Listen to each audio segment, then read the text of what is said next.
Derek Spallone alongside Coach Chatman. Coach, how are you doing today? I'm great. About to tip it off, so everybody's a little bit anxious. Yeah, there you go. We'll finish the preseason 2-1. What are some positives you're able to take away from those couple of games, as well as some areas for improvement?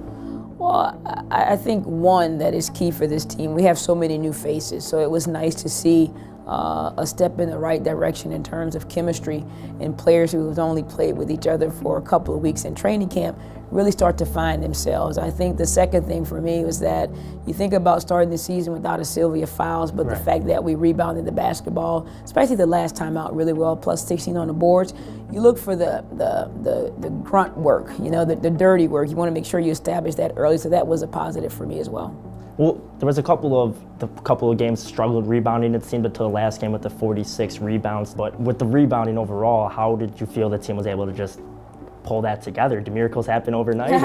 No, I think, the first game I played several combinations. I mean, it's preseason, so we're still trying to figure some things out. The ultimate goal is not always to win those games. Right. It's always to see what players can play well together, certain things you're emphasizing in practice. So I think that broke up the rhythm a little bit. I played some smaller lineups.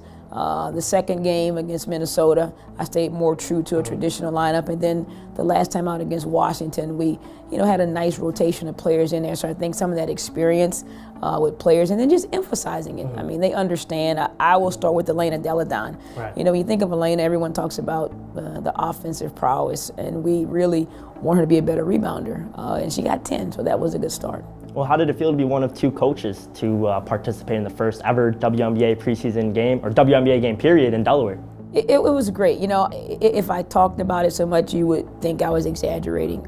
From the onset of this becoming a possibility, everyone just got in line and helped out. I mean, from sponsors to fans, the University of Delaware, everyone involved in to be there, that environment, and watch Elena, when she thought she'd never step foot on that court again. Right. And to have her new team there, it was something that was tremendous, and I'm looking forward to going back. There you go. And the development of Jessica Brehm has been tremendous.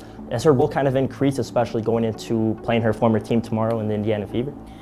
Well, her role increased when I signed her in free agency. Yeah. Jess is a quality player. She plays above the rim. She has a nose for rebounding.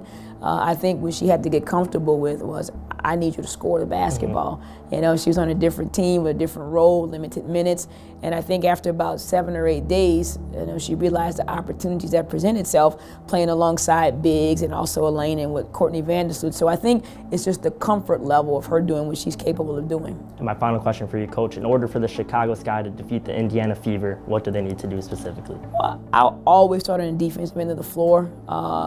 If we were playing New York, I would say the same thing, because you can execute really well, make the extra pass, the right pass, have two guard one and still miss a shot. So I think when you start with the defensive end of the floor, it really fuels the offense. We like to get up and down in transition. We have some players that can run the floor, can shoot it in transition. So I'll start there, but also we need a fast start. We talk to the players about sometimes those first games, you're so excited, you make yourself a little bit tight, but hopefully some of that energy will generate some positive offense from the get-go. Well, there you go. Derek Spallone, Coach Chatman, we wish you the best of luck tomorrow. Thank you. I appreciate it. Thank you.